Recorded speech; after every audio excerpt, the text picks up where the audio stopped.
The stars looked different from the bridge of the UES horizon. Captain Jake Morrison had been exploring space for 15 years, but something about this sector felt strange.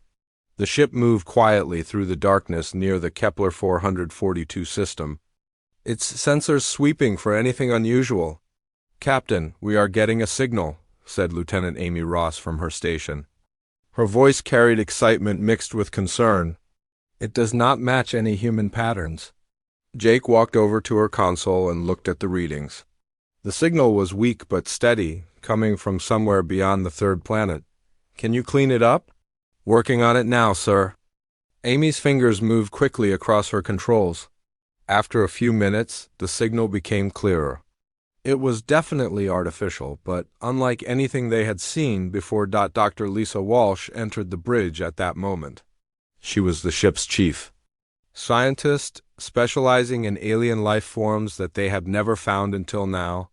Her brown hair was pulled back in a simple ponytail, and her green eyes showed the curiosity that made her perfect for this job. "What do we have?" she asked, moving to stand beside Jake. "Unknown signal, possibly from an alien ship," Jake replied. "It could be our first real contact." Lisa's eyes widened. Humanity had been searching for other intelligent life for over a century. They had found bacteria and simple plants on distant worlds, but never anything that could build ships or send signals. Commander Rick Torres, the ship's first officer, joined them on the bridge. He was a tall man with dark hair and careful eyes. His job was to think about security and safety before anything else. "Captain, if this is first contact, we need to be very careful," Rick said. "We do not know if they are friendly." Jake nodded. "You are right, but we cannot ignore this." "Amy, can you locate the source?" "Yes, sir." "It is coming from approximately 2 million kilometers away, near the asteroid field. Set course for the signal," Jake ordered. "Yellow alert. All departments, prepare for possible first contact." The horizon moved toward the signal source. As they got closer, their sensors picked up something that made everyone on the bridge stop and stare. There was a ship, but it was unlike anything humans had ever built. The alien vessel was smooth and curved, almost like it had grown rather than been constructed. Its surface seemed to shift between blue and green colors, and strange lights pulsed along its hull. It was beautiful but also clearly damaged. "The ship appears to be in distress," reported Sam Carter, the chief engineer, over the communication system. "I am reading hull breaches and failing power systems." Jake made his decision quickly. "Open a channel on all frequencies. Let us try to communicate." Amy worked at her station for several minutes before shaking her head. "No response, Captain."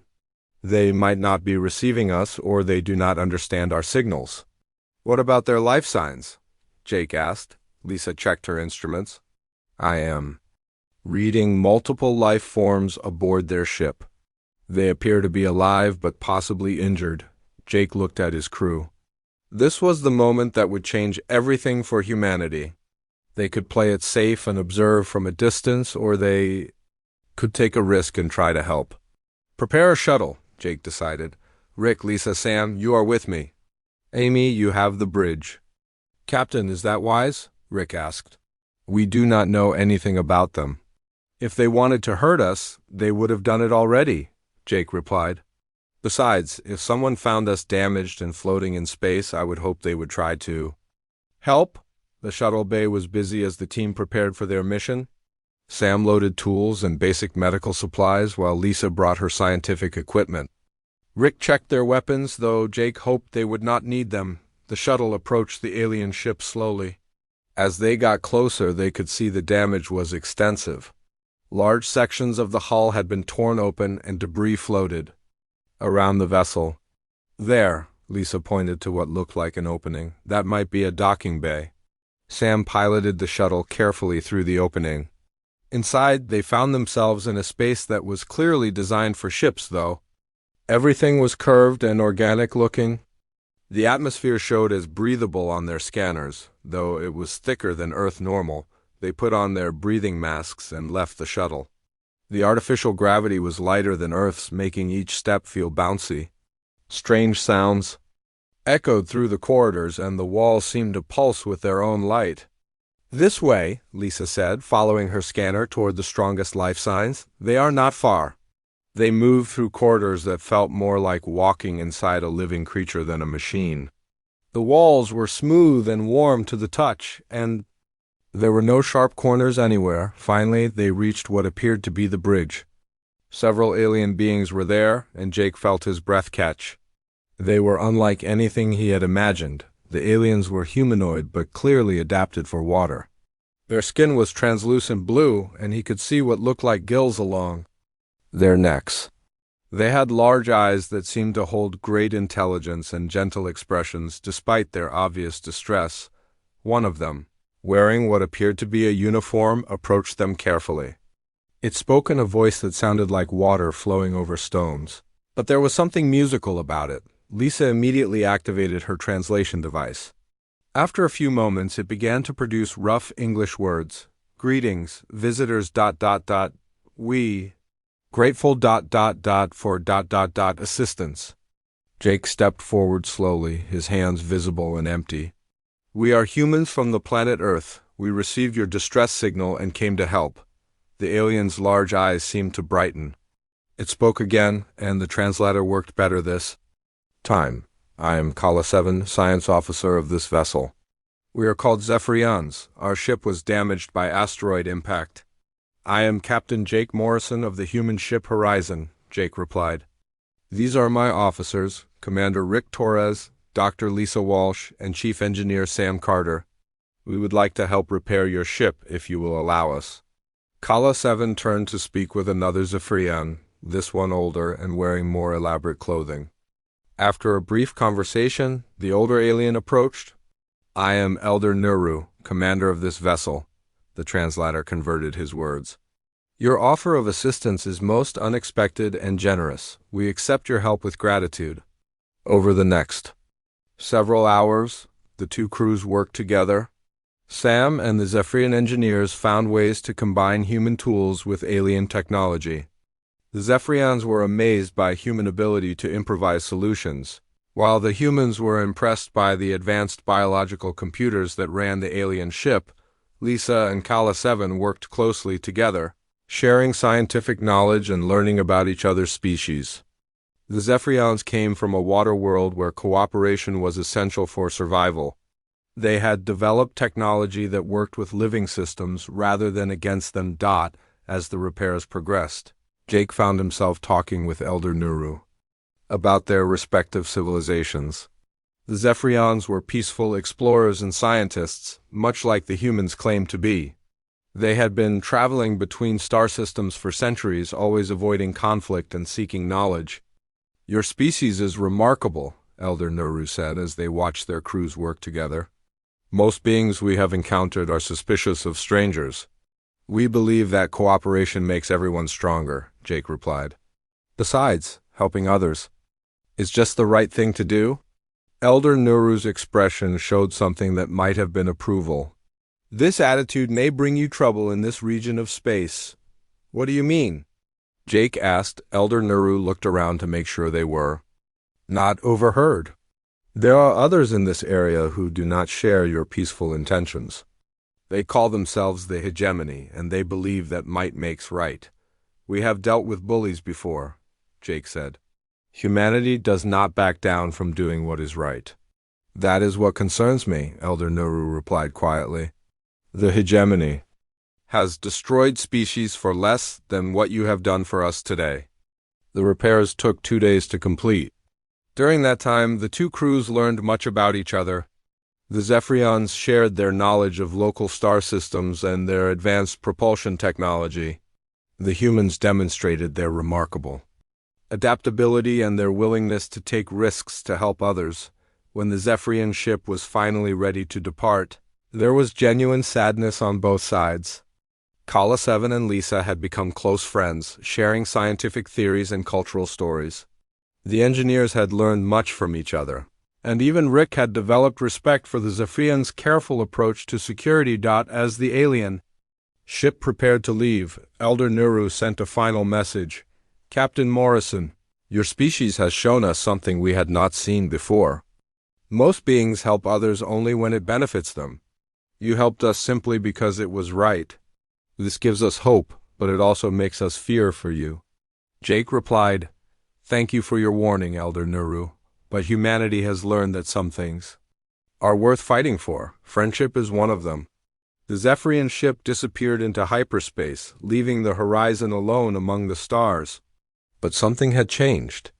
Humanity was no longer alone in the universe, and they had made their first alien friends. Jake stood on the bridge, looking out at the stars. He knew that this was just the beginning.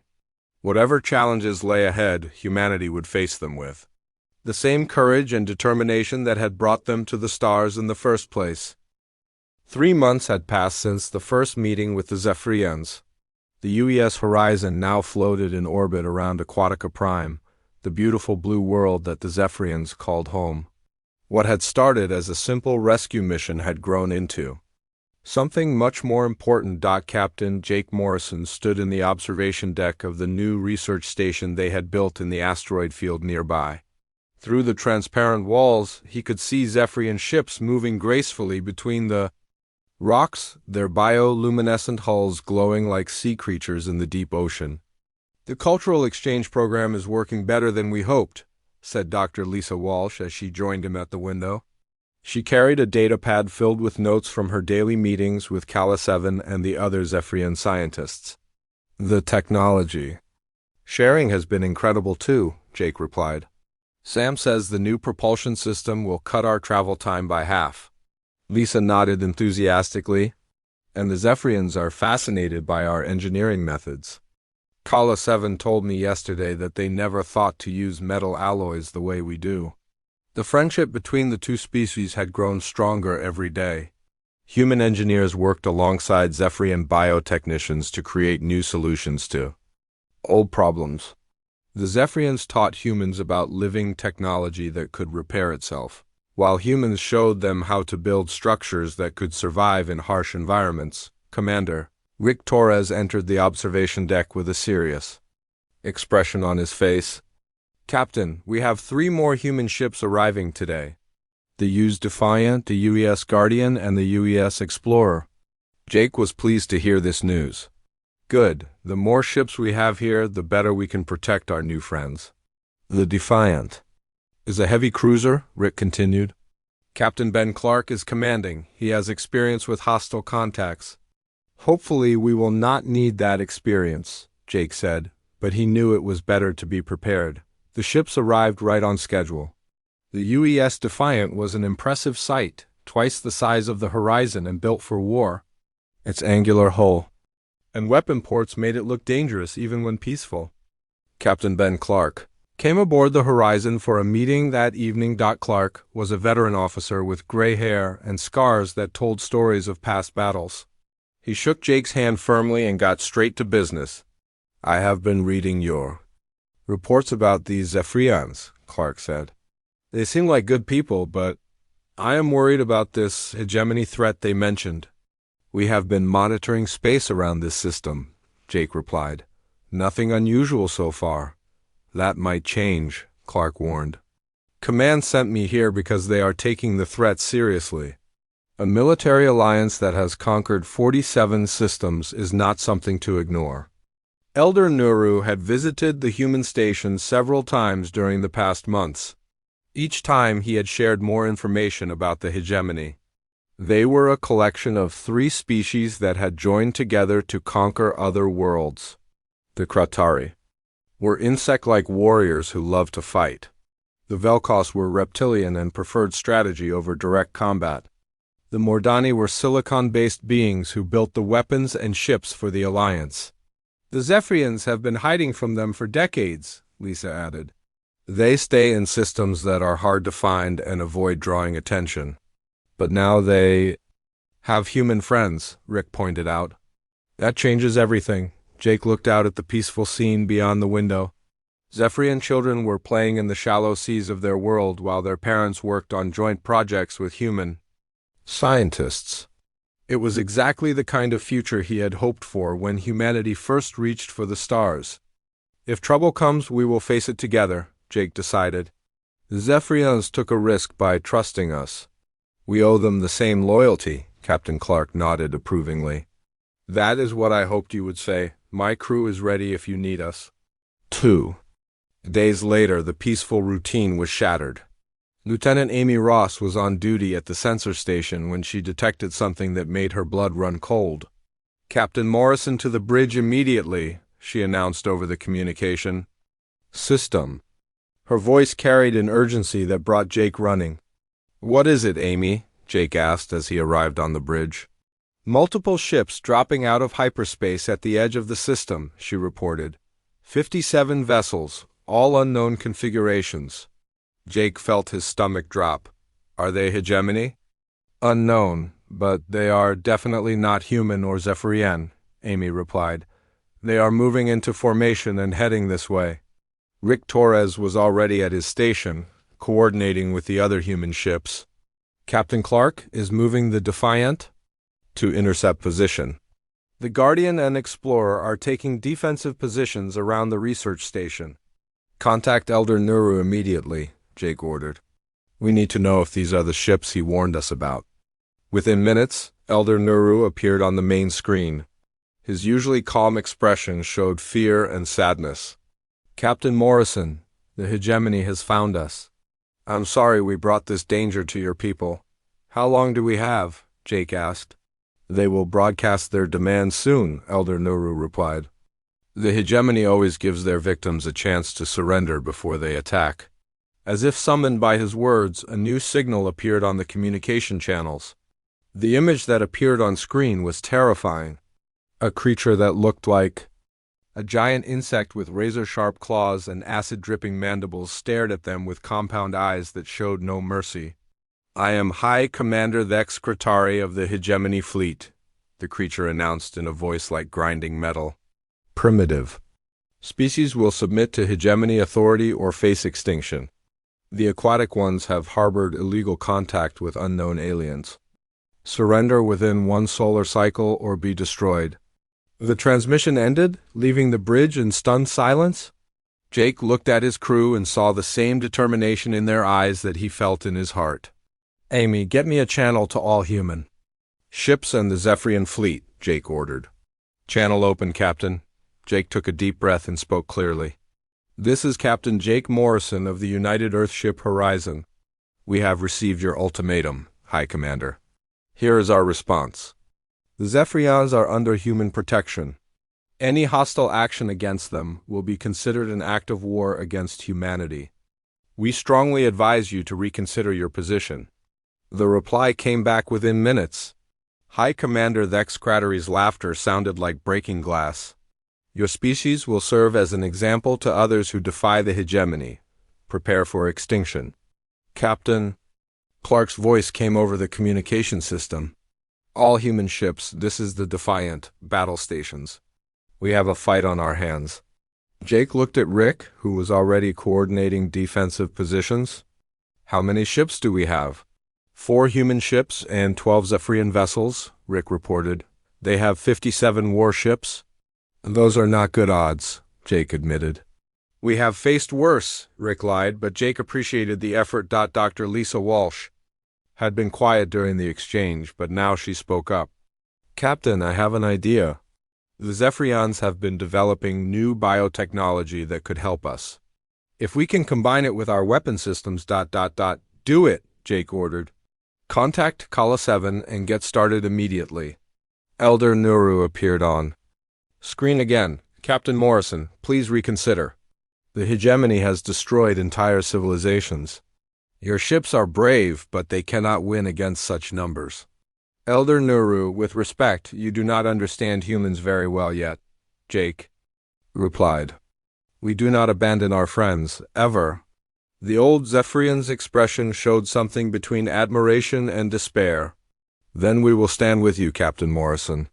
If this is to be our final day, we will face it together. It will not be our final day, Jake said firmly. We are going to win this fight. As the human and Zephyrian ships prepared for battle, Jake stood on the bridge of the horizon and looked out at the approaching enemy fleet.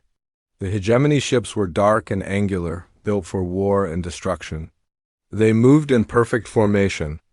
confident in their overwhelming numbers, but Jake had something the hegemony did not understand.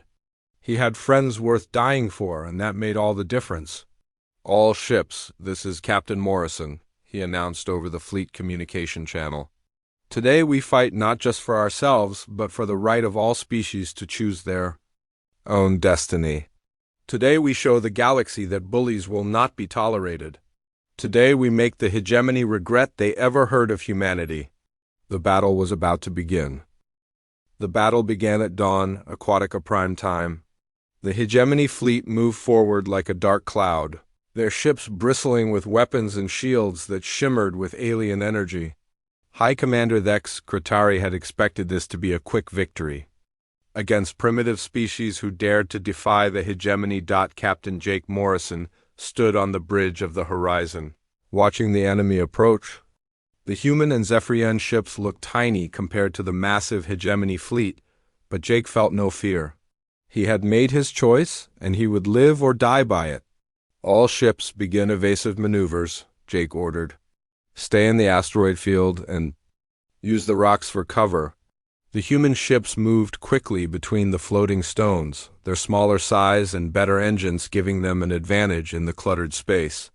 The Zephyrian vessels followed, their bioluminescent hulls pulsing with nervous energy. Captain Ben Clark's voice came over the communication system from the UES Defiant. "Horizon, this is Defiant. We will draw their fire while you coordinate the defense." "Negative, Defiant." "We stick together?" Jake replied. "Captain Morrison, my ship has the heavy armor and weapons."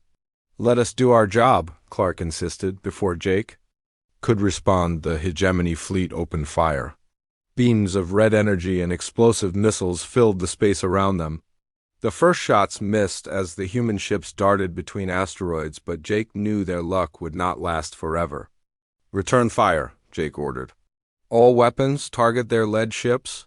The human ships launched their missiles and fired their energy weapons at the approaching enemy.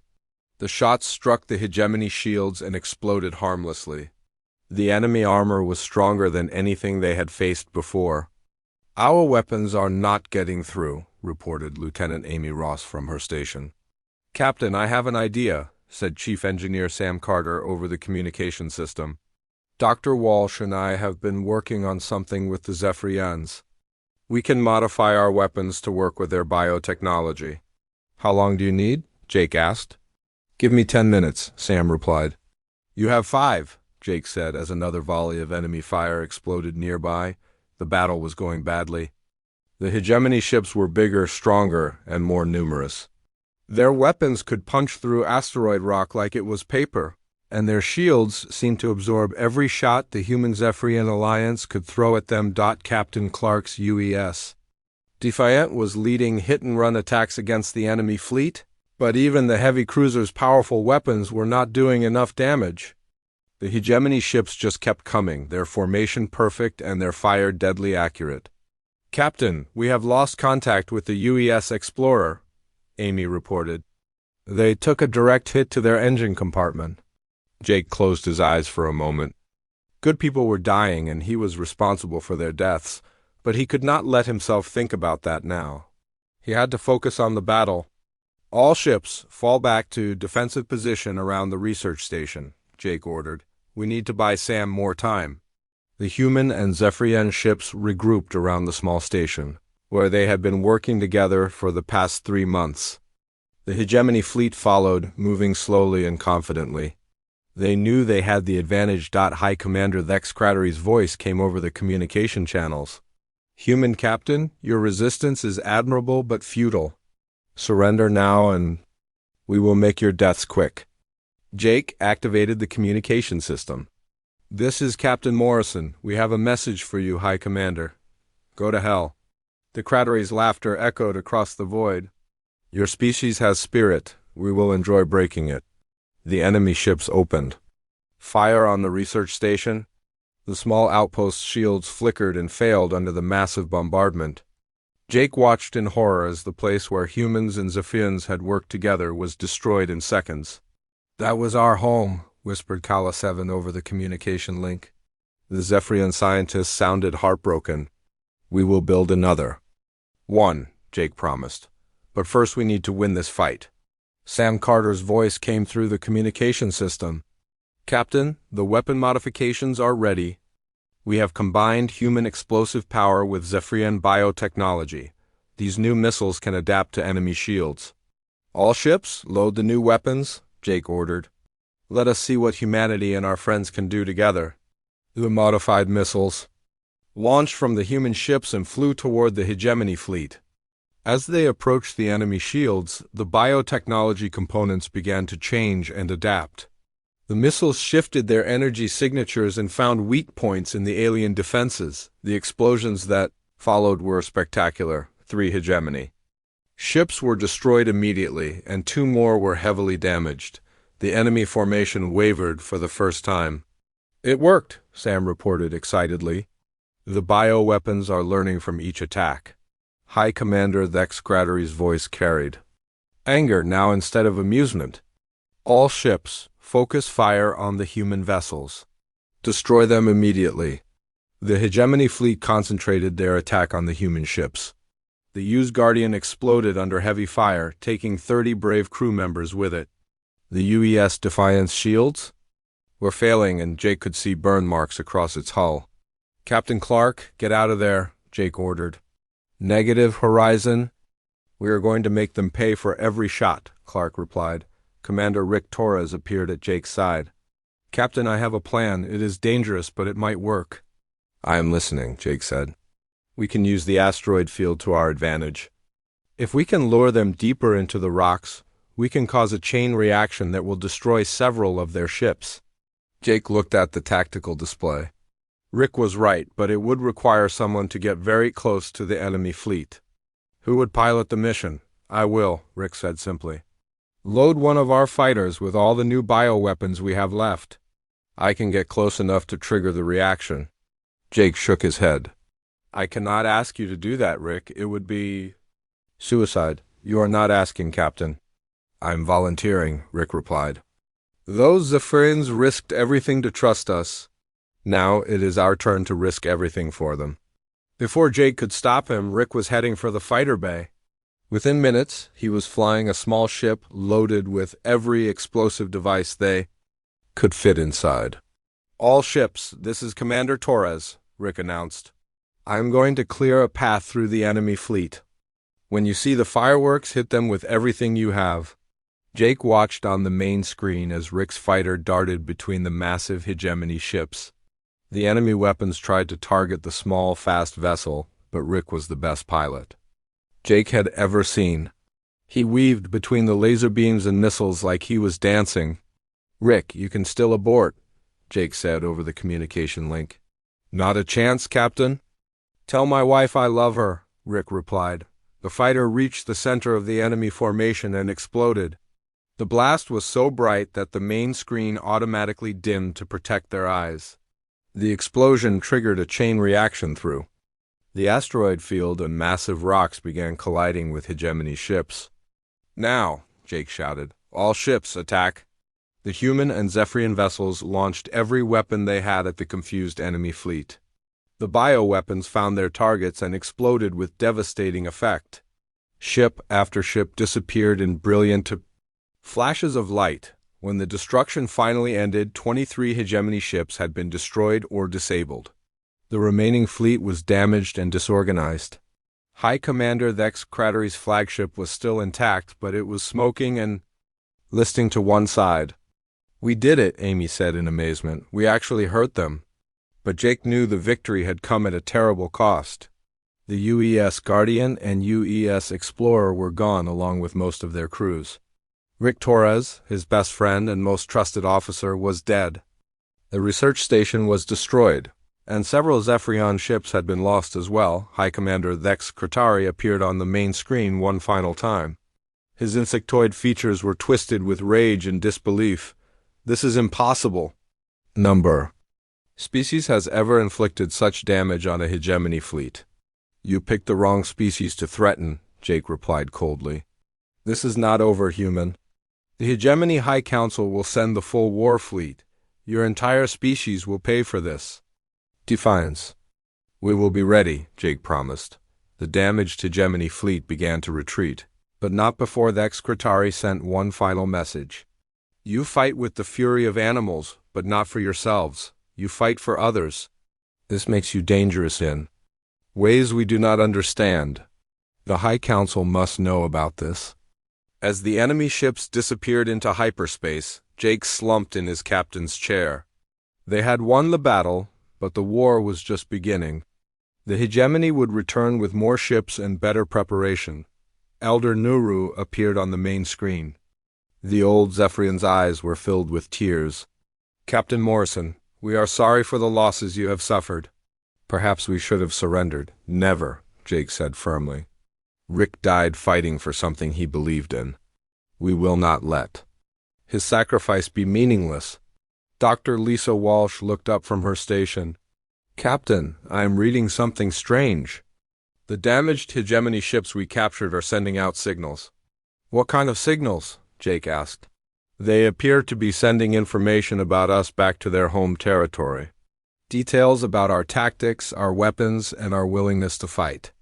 For allies, Jake realized what this meant. The hegemony had learned something new about humanity today, and they would not make the same mistakes again. The news of the battle reached Earth 12 days later. Captain Jake Morrison sat in his quarters aboard the rebuilt UES Horizon, reading the response messages that filled his communication screen. What he saw there changed everything. The first message was from Admiral Kate Sullivan, commander of the Earth Defense Fleet. Her face was stern, but her eyes burned with determination. Captain Morrison, your actions have been reported to the Global Council. The attack on our people and our allies cannot go unanswered. Humanity is going to war. Jake had expected anger from Earth Command for getting involved in an alien conflict. Instead, he found something much more dangerous: complete support for his decision. Every human colony, every space station, every ship in the fleet was mobilizing for war.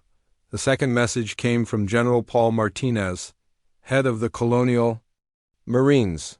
Captain, we have reviewed the tactical data from your battle. The enemy is strong, but they have weaknesses. We are preparing a response force that will show the hegemony what happens when they threaten human friends.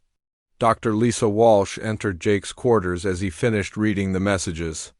She looked exhausted from working around the clock to coordinate with the Zephyrian scientists, but her expression showed excitement.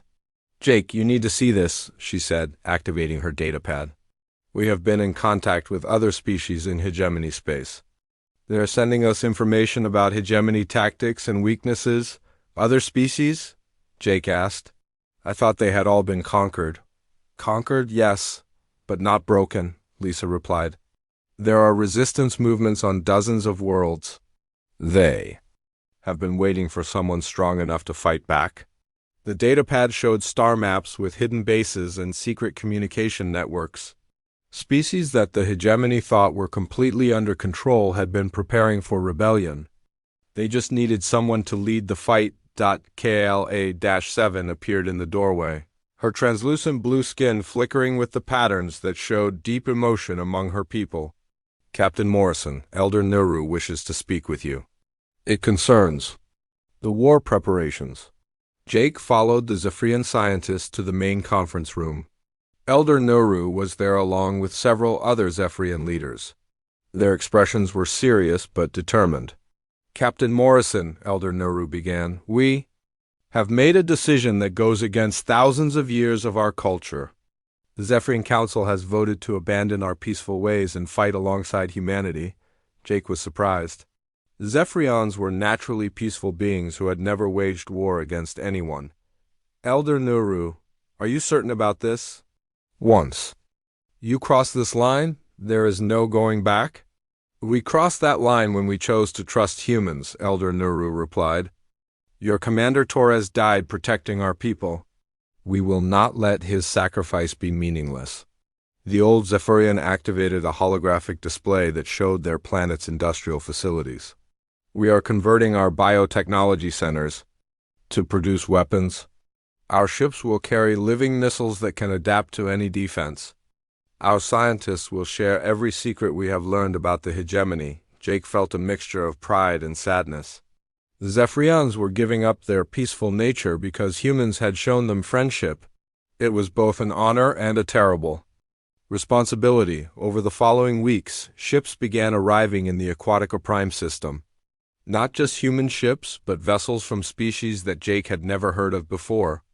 They came in secret, using routes provided by the underground resistance networks. The first to arrive were the Corvan, a species of natural engineers who had been forced to build hegemony weapons for 50 years. Their ships were small but incredibly advanced, using technology that the hegemony had not bothered to understand. Captain Mary Johnson of the U's Liberty brought the Corvan delegation to meet with Jake. The aliens looked like tall, thin humans with silver skin and 4 arms. Their leader, called Engineer Prime Zex, spoke through a translation device. "Human Captain Morrison," Zex said in a voice like wind chimes, "we offer our knowledge in exchange for freedom. We know how to build weapons that can pierce hegemony. Shields." The second group to arrive were the Ashanti, a warrior species that had been enslaved and forced to fight in hegemony armies. They were powerful beings with thick, armored skin and natural weapons. Their leader, War Chief Kofi, was nearly 3 meters tall and spoke in a deep, rumbling voice. "We have waited long for worthy allies," Kofi declared. "The hegemony made us fight their wars, but they never broke our spirit. We will gladly fight beside humans who protect the weak." More species arrived each day. The ethereals were beings of pure energy who could sabotage hegemony computer systems. The Verdani were plant-like creatures who could grow bioships in weeks instead of years. Each species brought new capabilities and new hope for victory, but the most important arrival came 6 weeks after the first battle. A massive fleet of human warships dropped out of hyperspace, led by the flagship UES Vengeance. Admiral Kate Sullivan came aboard the Horizon with a smile that promised terrible things for humanity's enemies. "Captain Morrison," Admiral Sullivan said as she shook his hand, "you have started something remarkable here.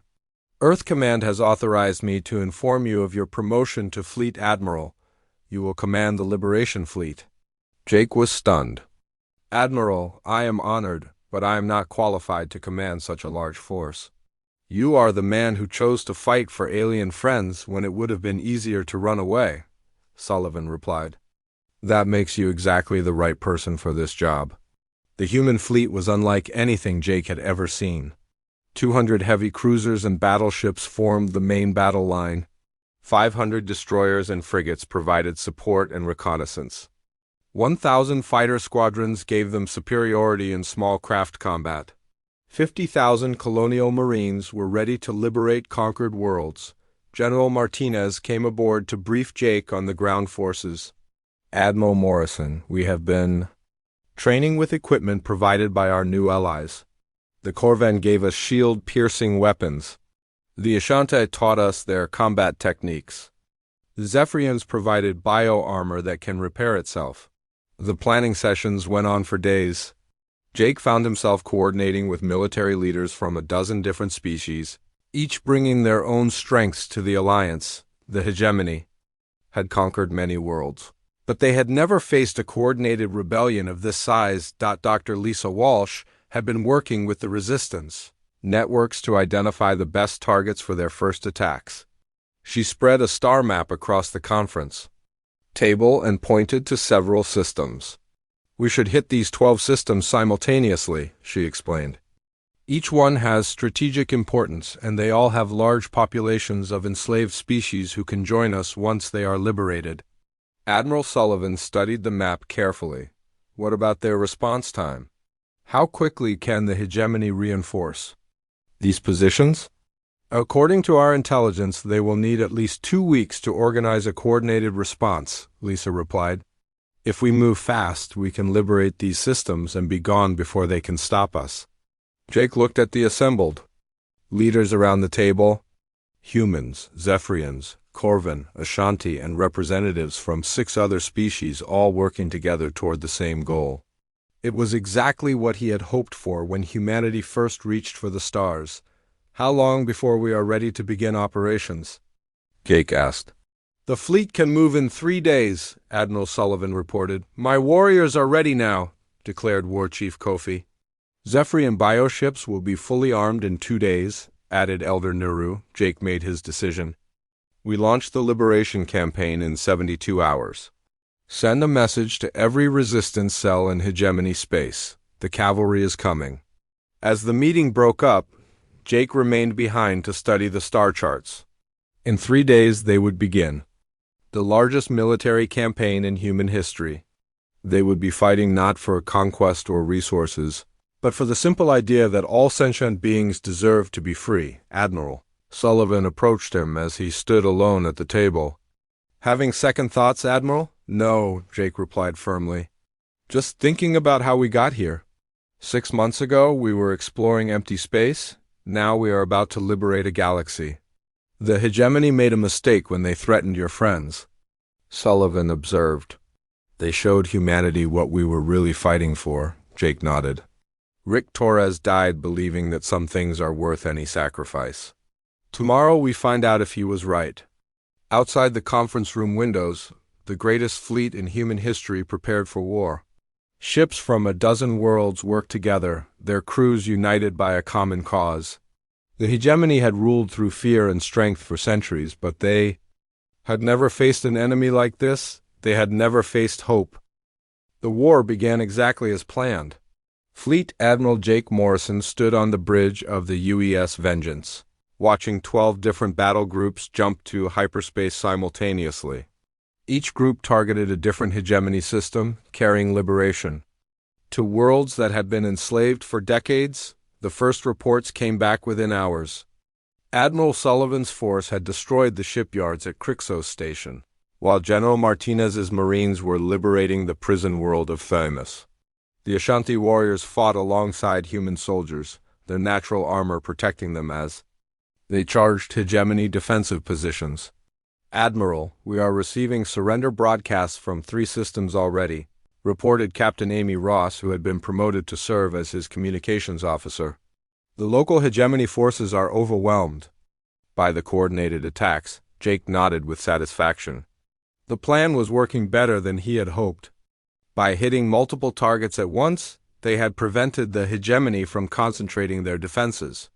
Each victory added new ships and warriors to their growing alliance. War Chief Kofi appeared on the main communication screen from the planet Thymus. Behind him, Jake could see liberated prisoners cheering as hegemony guards were led away in chains. Human Admiral Morrison, the fortress world is ours. 2,000 hegemony soldiers captured, 50,000 slaves freed. Well done, War Chief, Jake replied. How many of the freed prisoners want to join us? Kofi's fierce smile showed rows of sharp teeth. All of them, Admiral. They have waited long for this day. The liberation campaign continued for 3 months. System after system fell to the Alliance forces, and each victory brought new allies. The hegemony tried to respond, but their forces were scattered across 100 worlds. They could not defend everywhere at once. Dr. Lisa Walsh had been coordinating with the resistance networks throughout hegemony space. Her workroom was filled with star charts and communication equipment as she tracked the progress of the rebellion. Jake, you need to see this, she said as he visited her during a brief rest period. We have identified the location of the hegemony capital world. Jake looked at the data she had compiled. The planet Dominion Prime was heavily defended and located in the center of hegemony space. It would be the most dangerous target they had ever attempted. How many ships are defending it? Jake asked. Our intelligence suggests at least 500. Warships plus planetary defense systems that can destroy entire fleets, Lisa replied. But Jake, there is something else. The resistance cells report that the hegemony is planning something terrible. She activated a holographic display that showed intelligence reports from across their territory. They are gathering their remaining forces for a final battle. But if they lose, they plan to destroy every world they have conquered rather than let them go free. Jake felt cold anger fill his chest. Even in defeat, the hegemony wanted to cause as much suffering as possible. How long do we have? Our sources say they need 2 more weeks to complete their preparations, Lisa answered. After that, will either attack us with everything they have or begin destroying their own worlds. Jake made his decision immediately. Send word to all Alliance forces. We attack Dominion Prime in 10 days. The next week was filled with intense preparation. Every ship in the Alliance was recalled from liberation missions. The fleet that assembled in the outer system near Dominion Prime was unlike anything the galaxy had ever seen. Humans, Zephyrians, Corvan, Ashante, Ethereals, Verdani, and 20 other liberated species worked together as one unified force. Their ships filled space for millions of kilometers, a testament to what could be accomplished when free people stood together. Admiral Sullivan brought her battle group alongside the Vengeance.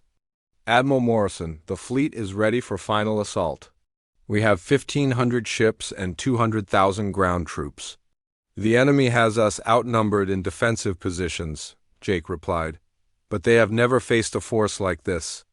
Elder Nuru appeared on the communication screen from his bioship. The old Zephyr looked determined despite his peaceful nature.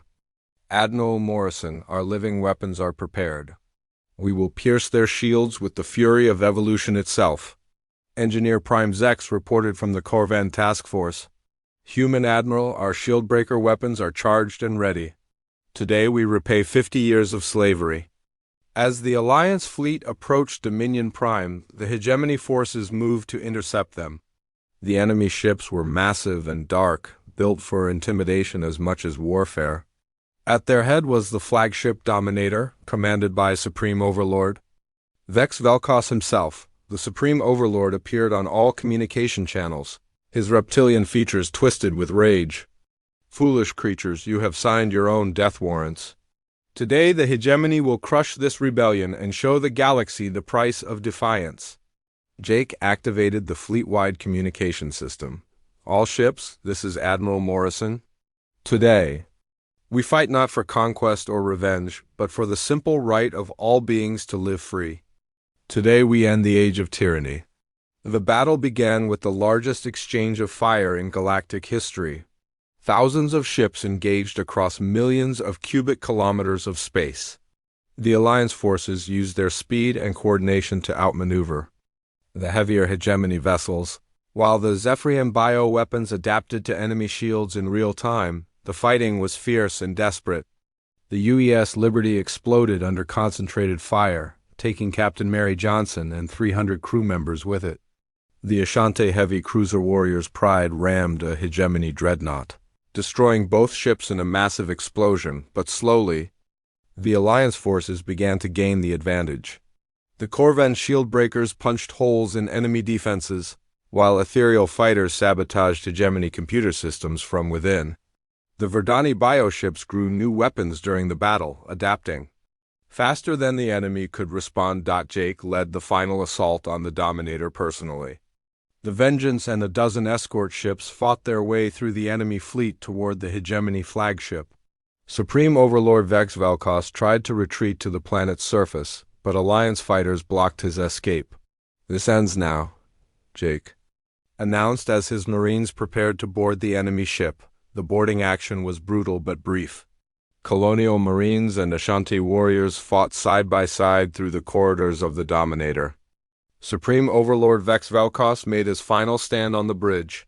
Wielding an energy sword and refusing to surrender, General Martinez confronted the hegemony leader in single combat, as was their tradition. The battle was quick and decisive. The Supreme Overlord fell, and with him, the last organized resistance of the hegemony fleet. As news of the victory spread across the galaxy, something unprecedented happened. On every world the hegemony had conquered, the remaining occupation forces surrendered. The rebellion had succeeded beyond all expectations. Jake stood on the observation deck of the Vengeance.